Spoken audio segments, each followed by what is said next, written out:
Welcome to Screenshots. What do we have for our viewers today, Juan? Well, we're going to discuss about the PTA Mixed Nationals that were played last weekend at the Indian Trail Club in Franklin Lakes. Great event, great job by the crew there at Franklin Lakes, Mike Gillespie and Anna Brasova, tournament directors. Great job there. And Bevan Romaine. It was a really well put together event. So we're going to talk about that, and then we're going to discuss a little bit about what makes a good mixed doubles player, a good woman mixed doubles player. And one thing we want to share with all of you is that this is not our last episode for this season. We still have the awards, the second half of the season award.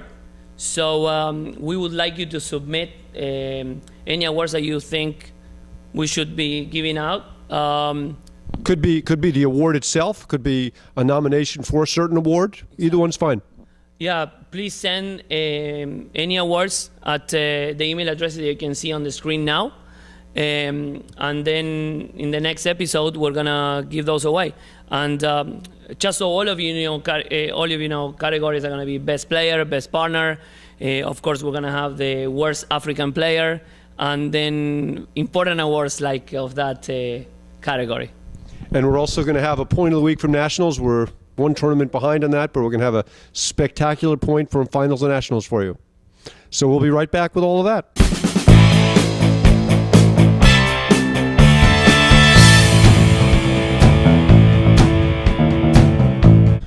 So I want to know, I had some technical problems with our microphones, and we're back to our old equipment. Yes. And we're going to do a wrap-up of the mixed national championships, which was a pretty good tournament, huh, Juan? It was pretty good. Fun. Yes. A lot of fun. Okay, so let's start in the 16s. You guys were at the top of the draw, and you had Tina Wine and Guga Gonçalves in what looked like a pretty competitive match. Was very competitive. The Guga played great, and Tina played very well. Tina played the outside, and I thought that wasn't going to be a good thing for them because I like spinning the ball that way. But Tina was great off the wire. She lobbed great, and Guga was all over the court. It was tough. They actually had a set point in the first set. Guga was serving 5-4, 40-30. And I think I played the only good point I played that entire match. And that one, we were able to break, and then we won 7-5, 6-2. But it was a very competitive match. They played very well. Yeah, I watched a little bit of the second set, and I was amazed at the ball that Tina was putting back in play from the ad court. No, Tina played very, very well that match. Yeah. I'm very proud of her. She's been playing. She's been taking some clinics with me and Sarah Layton and Carol Powers, and she played well. I told her that she couldn't use the tricks that I've been teaching her, but it seems like she didn't listen to me. That seems like a clear message. If you're a good player out there, maybe you should take some of Juan's clinics. Okay. So the next round of 16 was Jeff Morneau and Martina Andrikova versus Scott Estes and Jill Fair. I watched that match, nothing to speak of. I think they beat them 1-1 relatively easily. And then the match below that was Johan Durant and Amy Hutter against Marco Grangiero and... It was actually Corey Parr and Kerry. Oh, the 16, right, and Kerry Flynn. Yeah, which was a pretty close match. I think it was 2-6. Corey said they were up in the second set. Did you see any of that match? I was actually playing right next to their court. That shouldn't stop you from watching. But no, I was, and I actually heard at one point that they were up 5-4, Corey and Kerry, and but Johan was serving, and then they went to a tiebreaker, and I think it was close in the breaker, but Johan and Amy pulled it off. Yeah, Corey said he decided there wasn't any point in lobbing because every time he lobbed, Johan just hit a big spin shot at Kerry, and she couldn't handle it. That's true, but when we'll get further in the draw, I can tell you, with Roxy, we're watching a little bit, and we think we figured something out. Okay, so the next match in the draw was Martin Bostrom and Myrta Molenvold versus Anna Brasova and Marco Grangiero. I know Martin was serving 5-4, 40-love in the first set. Yes, and with Martin serving, who actually has a very good serve, one of the best serves out there. It must be a Swedish thing. I don't know what happened. I asked him actually this morning. He was teaching tennis right next to me. What happened? And he just didn't have an answer. And then they were up actually 6-4 in the breaker, and Martin serving as well. And they couldn't. They lost 12-10 in the breaker, and then the second set was, I don't think it was close. It was 6-1 or 6-2. So next section of the draw had Max Lepavere and Liz Jaffe playing against Kelly Cuckoo and Hefferman, which was not much of a match, nothing to speak about. Liz Cruz and Anthony Casamano made fast work of Andrea Noyes and John Milbank. And then one of the best 16s was the Morgans against Gabby Nicolescu and Michael Montalbano, which was, I guess, 6-4. Yeah, 6-4. I didn't get to watch much, but that's great. I mean, I love the way Gabby plays. I'm a big fan of her game. And Monty's playing great this year. So, I mean, Adam Morgan is getting better by the second. In fact, I think that he improved in the last 3 days, even after the mix was over. He's been improving. You know, his wife, Alison, is very good, very talented. So it's not a result that surprises me, but it was great. It seems like it was a great match. Yeah, the Morgans played really well all weekend, and we'll get into more of that. And the final match of the round of 16 was also not much to speak about, was Michaela Krejcikova and Mika Doya versus Lauren Gebbie and Drew Broderick, and that was 1-1. So that takes us up to the quarters. So starting at your match, you got to play against Martina, Roxy's partner, and Jeff Morneau in the quarters? Yes. Last year we actually played them in the quarters as well. On at Greenwich Country Club. We won the first set kind of easily, and then in the second set we were down big time, and we came back and won. But this year, I think that we played the first set was close. Jeff is an amazing mixed doubles player. I mean, he moves all over the court. He hides his shots very well.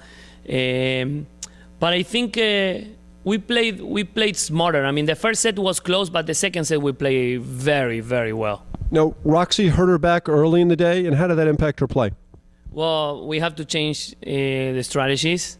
Did that involve you hitting more balls? Yes, so now instead of taking 99%, I was taking 99.5%. So I know exactly how Roxy feels. She got 2 boards. Yeah, one more than you. So yes, in the first match we were playing Ben Stein and his mother, and we're up 6-3, and I think 4-love, and Roxy is like 15-all or 30-love, and she serves and goes, oh, and I turn and I go, what happened? And she goes, I pulled my back, I can move. And the first round, I'm like, okay, you know, Roxy, I mean, if you don't feel well, let's just retire, you know. He goes, no, let's try to finish this match. So the next 2 games, I was pretty much standing on the center line, trying to cover a lot of shots. And well, we were able to win that match. And then, you know, she took Tylenol, and she did some stretches, and we were able to, you know, keep playing in the tournament. We had to change strategies because she has a very good serve, and then her overheads are good too. She can hit them hard. So what we had to adjust is, you know, she was serving, just putting the serve in and staying back. And if I was able to make the first volley, then she was coming in with me to the net. So it was really a lot like playing with me. Yeah, it was. Although her forehand's much better than mine, obviously. No, well, when she was coming in, then when she was volleying, great. But it was hard for her to come in because the serving motion was really hurting her. So she was just serving very different than how she usually serves. She was tossing the ball low and hitting from here, which made it hard to return. So that actually was an eye-opener for us. Maybe next year when she's not hurt, we'll try it again, you know? So you beat Jeff and Martina, and Jeff is a tremendous player. I want to say Jeff's underrated, but I think people have kind of started to realize that he's probably one of the best 15 players in the country on the men's side of the game. No doubt. Yeah, I would say top 10, maybe. Wow. So next quarter was Johan Durant and Amy Hutter against Marco Grangero and Anna Brazova. I think most people thought Marco and Anna were going to win that. They were seated higher. But did you see any of the match? Yeah, I was playing at the time. I saw the first couple of games. And honestly, I didn't know. I mean, what the score was, and people were saying that Johan won the first set easily, and that was surprising because to me, Marco and Anna are more of a balanced team than Johan and Amy. I mean, Johan is amazing, but Amy had some weaknesses, and I thought Marco was gonna be able to, exploit them. So, I mean, I was playing at the time, and I think that Marco and Anna actually had a very good chance on winning the tournament. So, Well, we streamed that match. I think Anna was a little bit intimidated, to be honest, playing against Johan for the first time. They were down 5-1 in the blink of an eye. Ended up breaking serve and getting it back to 5-3 before Johan closed it out. The second set wasn't really close. It was 6-2. I mean, Marco, for all his talents, doesn't quite look like he's figured it out in the mixed doubles court yet. Doesn't create enough offense with his overhead and didn't really punish the woman as much as he potentially could have. I can't tell how that match went because I was playing at the time, but I mean, it was a surprising score for me. So next quarter was Max and Liz Jaffe playing against Anthony Casamano and Liz Cruz. Liz Cruz and Anthony Casamano got off to a great start, won the first set relatively easily, and then their level of play really dropped. Did you see that match? I saw the third set, and I think that Anthony started pressing a little bit, and Liz started playing way too passive. She could have driven some balls that, in the mix when the woman can actually drive some balls, they must drive them. Even you cannot lob that extra ball. You really want to have the woman drive the ball that potentially can change the momentum of the point. So I think that they got a little too passive, and then Anthony started pressing. He faulted a few times in the third set, and that Max and Liz took advantage of that. Yeah, Anthony made a couple critical mistakes. I think they were up an early break in the second set, and Anthony missed a relatively routine overhead to Liz Jaffe's side at game point, and you could just kind of feel the match turn. Max played a little bit loosely, a couple too many errors, but in the end they're able to come through. Final quarter was definitely the match of the night and probably the match of the tournament. The Broderick versus Drew Broderick and Lauren Gebbia versus the Morgans. And I remember I was streaming the match, and Patty Hogan said to me, I think this could be a fast one. And I said, I really don't think so. I'm very impressed with the Morgans. And they get off to a great start. They win the first set in a tiebreaker. You saw some of that match? I watched a little bit online. I was home and I watched the third set. Actually, the end of the second set and the third set. And Adam and Allison were playing well. But once you could feel, the second set started, one way that I felt the momentum is changing, and I thought Drew and Lauren were going to win easy the next two sets. And well, it looked that way. They won the second set, and then I think they were up 4-1 in the third before the Morgans turned it around. Yeah, and they got to a tiebreaker. Was it a tiebreaker? 7-5. 7-5. But the Morgans didn't have points to go to a breaker, I think. Allison made a couple of spectacular shots to save match point. I think they saved 3 match points and had at least one opportunity to get on the breaker. And the 5-all game with Lauren serving was a very tight competitive game. Yeah, so, they're a great team. I just think that Drew was a different maker. He was spinning the ball well, and it's hard when you have the one in the deuce court playing against a lefty that can spin the ball.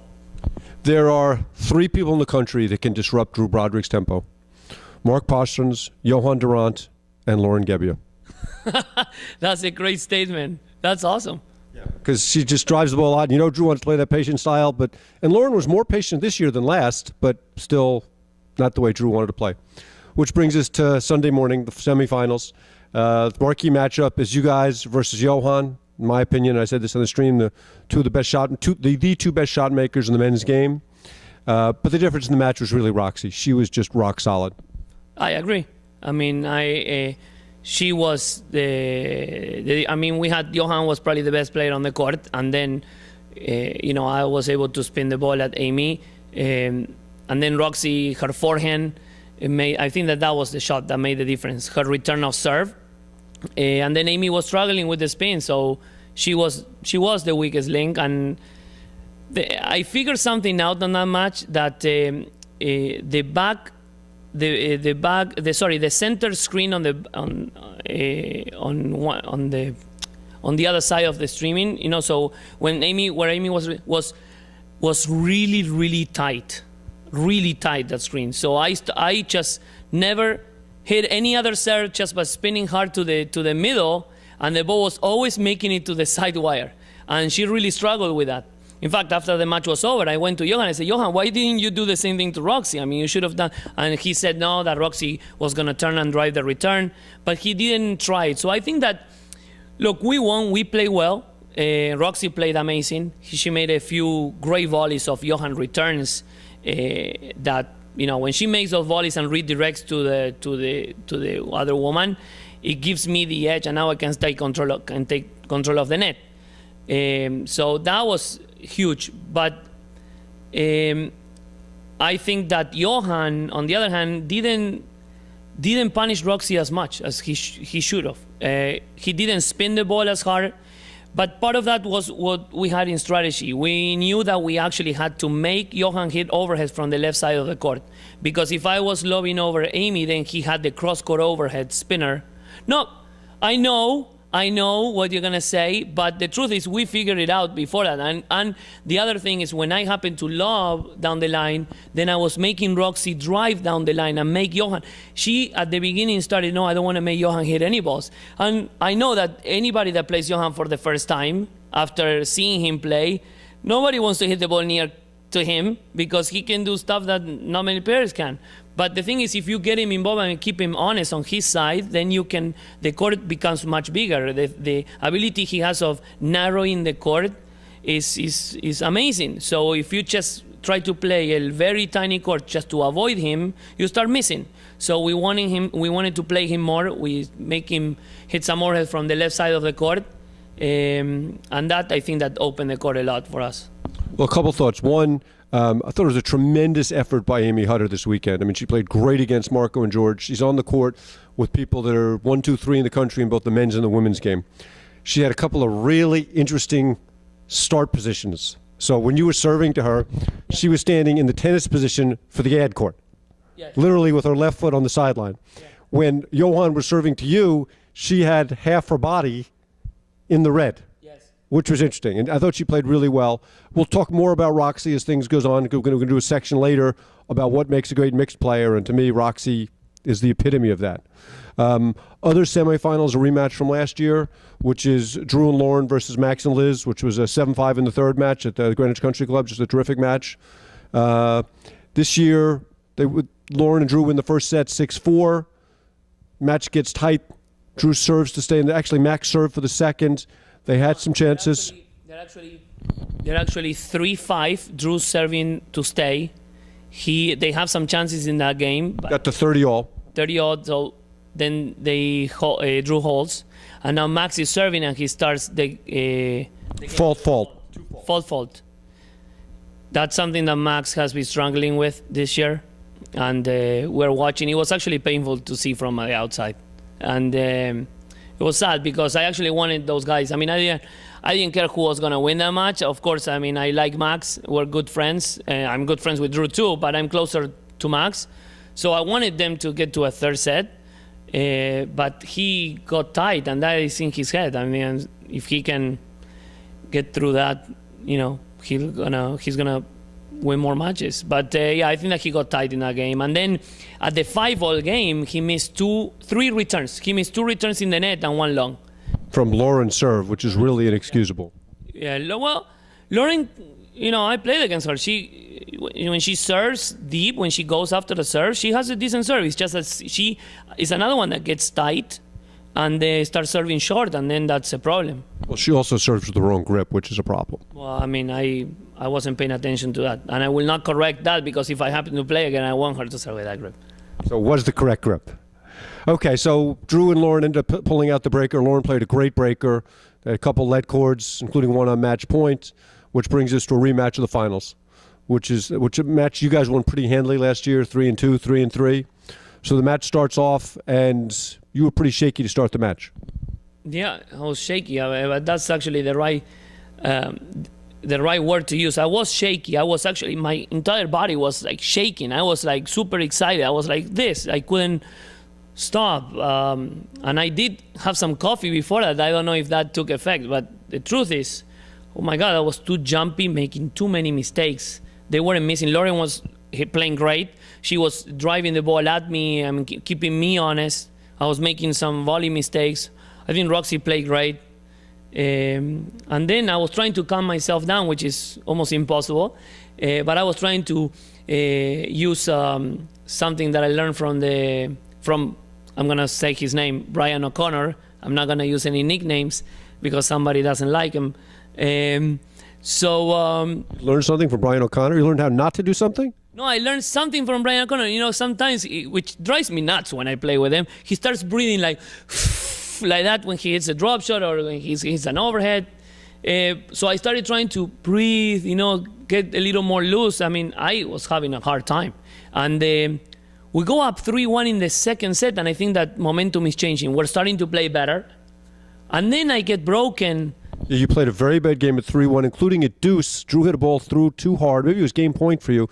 Drew hit a ball through too hard, and you had a relatively short backhand, which you put in the net to bring him back to deuce.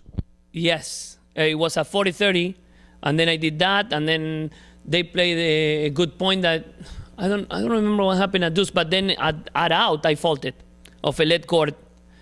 So I mean after that I'm going to the baseline and I tell Roxy, just, you know, you're playing great. Just get me through the second set, and I promise I give you the third. Those were my exact words. You know, it was interesting, that game you played at 3-1.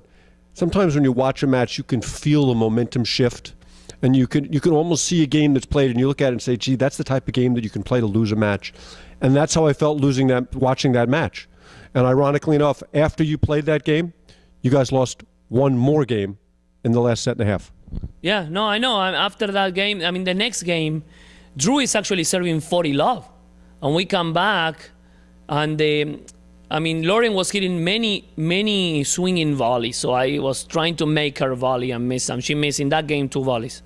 And then she was also hitting the overhead to my corner, and I was trying to have Roxy drive the ball. I wasn't looking to drive the ball off my side wire. I was amazed Drew let her hit so many overheads. Because they were trying to keep me on my corner. So what I started doing is I started moving a little more left, and instead of just lobbing and trying to create the offense from Roxy's corner, I was trying to move left and look for some drives. And in that game, I happened to hit some forehands. Was that the game you beat her with the little backhand off the side wire? The shot you love so much? No, that was the last game, I think. Yeah, that was the first point of the last game. But it was interesting. We adjusted and we started playing well. You know, I mean, but we needed to adjust, and I need to get some confidence. I was missing so much, and Roxy kept driving. I was telling her, just keep driving the ball. That's, you know, you're playing great, and she was volleying great. So we stuck to our strategy, and it worked out.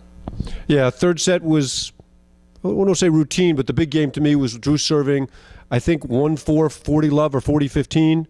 And you guys came back and won that game, and at that point, obviously, it was pretty much over. Yeah, it was a 1-4, 40-15. Yeah, and we hit Roxy actually at deuce. She hit a great return at Lauren, and then the next point, I moved and I hit a forehand around Drew for that hit actually the seam on the back, and Drew couldn't get it. And then Drew was kind of disappointed, and he faulted on the last point to break actually. That's why. Okay, so congratulations to our 2015 APTA Mixed Match champs. And we'll be right back with a little lesson on mixed and an analysis of what makes a good mixed player from a woman's perspective.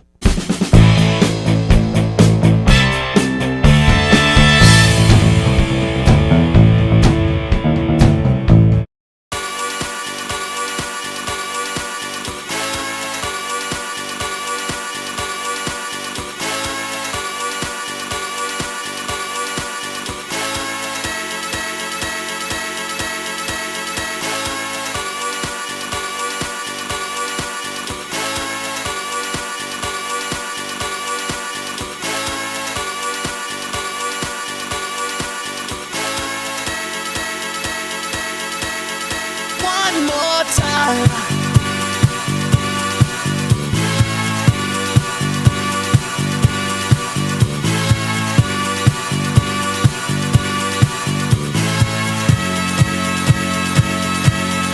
One more time.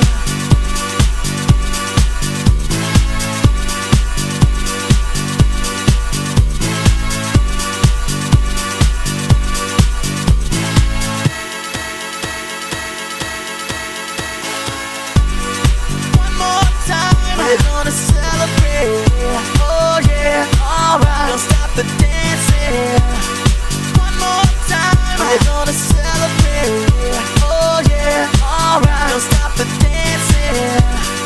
One more time. We're gonna celebrate. Oh yeah, alright. Don't stop the dancing. One more time. We're gonna celebrate. Oh yeah. One more time.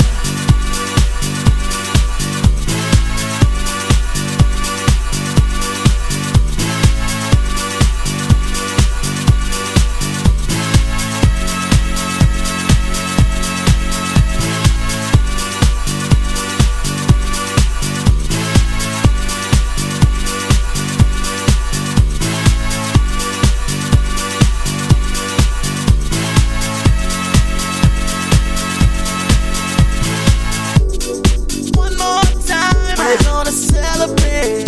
Oh yeah, alright. Don't stop the dancing. One more time, we're gonna celebrate. Oh yeah, don't stop the dancing. One more time. You know I'm just feeling celebration tonight. Celebrate. Don't wait too late. No, we don't stop.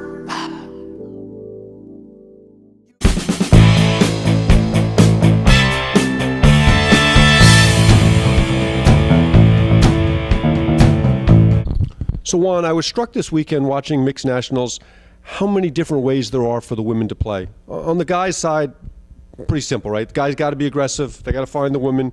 Patty Hogan calls it "Where's Waldo," which I really like a lot. The more spin you can create in your overheads, the more difficult it is for the women. So for the guys, it's pretty simple. On the women's side, it's just amazing how they run the gamut. I mean, I watch Lauren Gebbia, who drives everything. I watch Liz Jaffe, who's solid as a rock. Anna Brzova, who's clearly one of the top two women's players in the game, three-time national champion. What do you look for when you're looking for a partner, and what do you look to exploit when you're playing against the women? Look, I'm not gonna say this because she's my partner, but I think Roxy is the perfect partner in this game. I mean, she plays the wires well. She volleys exceptionally well, too. She volleys exceptionally well, but the key is to be solid on the back court, because it's the only time that you play defense when the guy is constantly attacking you. And the way she was lobbing and she was digging some balls off the corners, I mean, I think she plays great. She was lobbing well.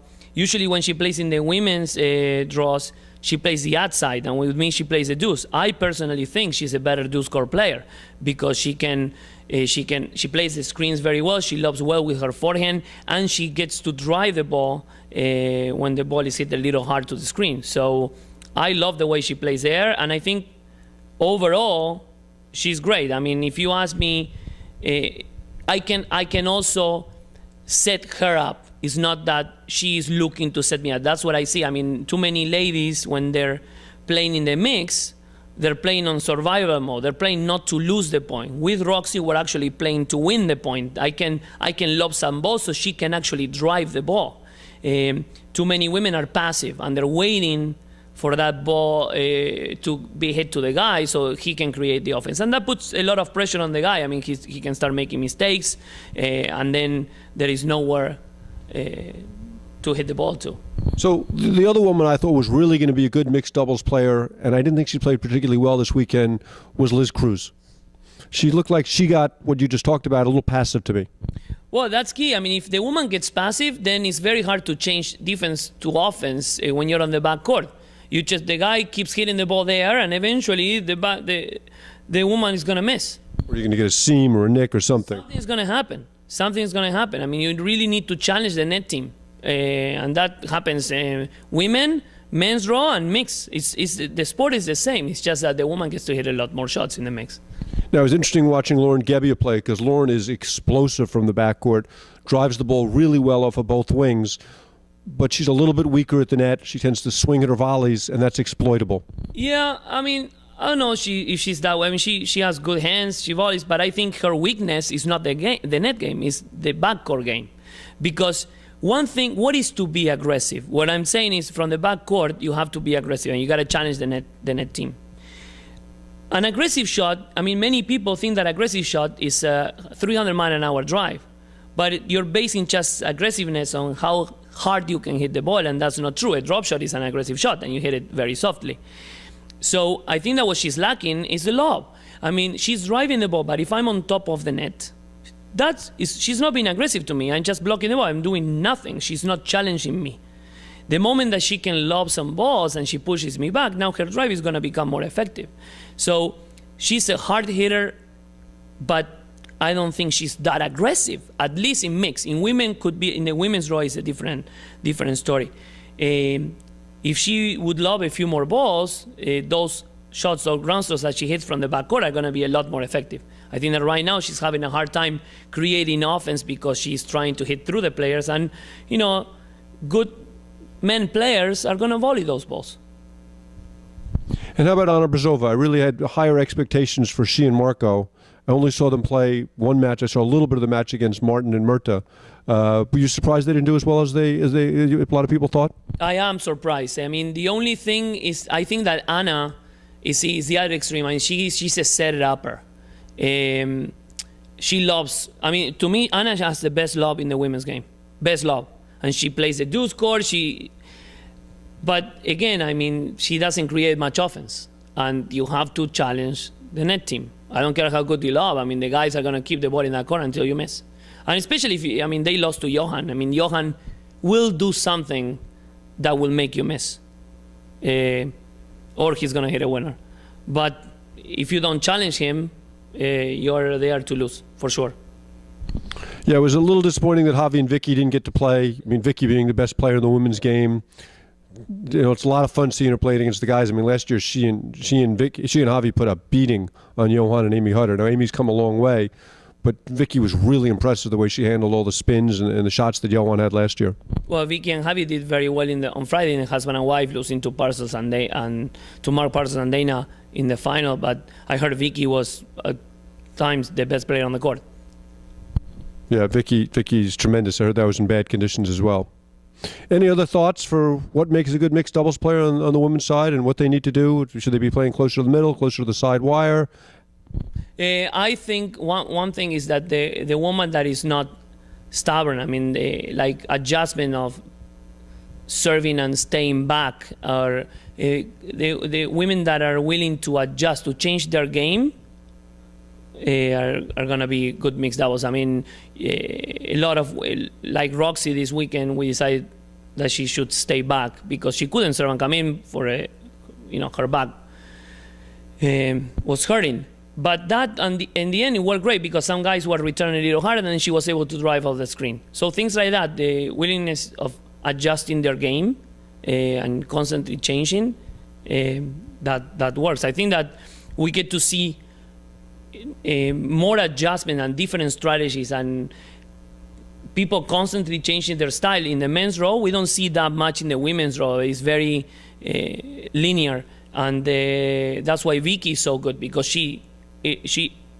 adjusts the game. She can chip one, she can lob one, she can drive one, she can blitz. I mean, she has so much variety that keeps the other ladies guessing. And in the mix, it's important to be able to find that variety of shots. That's a great comment, and for our league players out there who are watching, I would encourage you to embrace that theory. If it's not working, try something different. Stay back, play I formation. That's one of the beauties of the game, and I think the mix really indemnifies that in the best way. I agree 100%. Okay, that concludes our wrap-up on how to play mixed doubles, and who better to tell us how to play mixed doubles than the two-time defending national champion.